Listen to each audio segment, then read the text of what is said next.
Hello everyone, study point पे आप सभी का स्वागत है। कैसे हैं आप सभी? आई होप आप सब अच्छे ही होंगे। तो आज हम अपना उत्पत्ति के आधार पे अगर हम शब्दों की बात करें तो उत्पत्ति के आधार पे रचना, संरचना या बनावट के आधार पे कौन कौन से हैं? 3 हैं। पहला क्या है? रूढ़, दूसरा है यौगिक और तीसरा है योग रूढ़।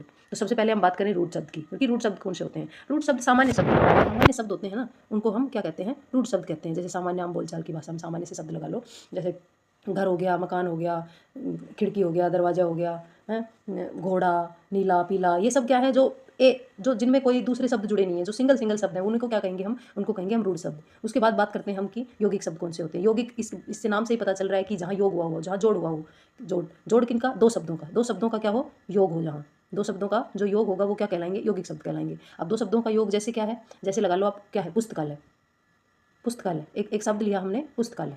अब इसमें क्या है? इसमें दो शब्द जुड़े हुए हैं। पहला क्या है? पहला है पुस्तक।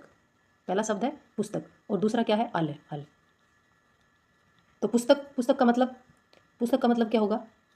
पुस्तक मतलब किताब, और आलय मतलब होता है घर। तो जहाँ पुस्तकों का घर है वो क्या कहलाएगा? पुस्तकालय कहलाएगा। ऐसे ही सेनापति हो गया, सेना का जो पति, दोनों शब्द हो गए, सेना भी शब्द है और पति भी शब्द है। फिर दूसरा है अपमान, अप प्लस मान है, ये दोनों क्या हो गए? ये अप क्या है? उपसर्ग है और मान शब्द हो गया इसमें। फिर सुंदरता, सुंदर प्लस था, सुंदर क्या हो गया? इसमें शब्द हो गया और ता क्या हो गया? इसमें प्रत्यय हो गया।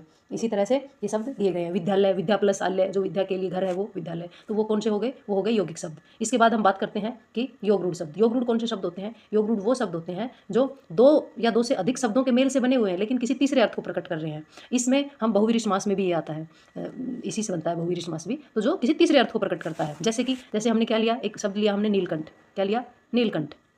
तो नीलकंठ सबको पता है किसको कहा गया है? नीलकंठ कहा गया है शिव जी को। नीलकंठ किसको कहा गया है? शिव जी को। इसमें इसका जब हम तोड़ेंगे तो इसमें दो शब्द है। कौन सा है? ये पहला है नील प्लस क्या है? कंठ। नील प्लस कंठ, नीलकंठ। तो ये दो शब्दों के योग से बना है और किसी तीसरे अर्थ को प्रकट कर रहा है, तो ये क्या हो गया? योग रूढ़ शब्द हो गया। नेक्स्ट देखेंगे, नेक्स्ट उदाहरण है क्या? लंबोदर। दूसरा क्या है? लंबोदर। लंबा है उदर जिसका, तो किसका है? सबको पता है ये गणेश जी के लिए यूज हुआ है। किसके लिए यूज हुआ है? गणेश जी के लिए। लंबा एक हो गया लंबा, दूसरा क्या हो गया? उदर। ठीक है। ऐसे ही पीतांबर है, पीत अंबर, पीले हैं वस्त्र जिसके, किसके हैं? श्री कृष्ण जी के हैं।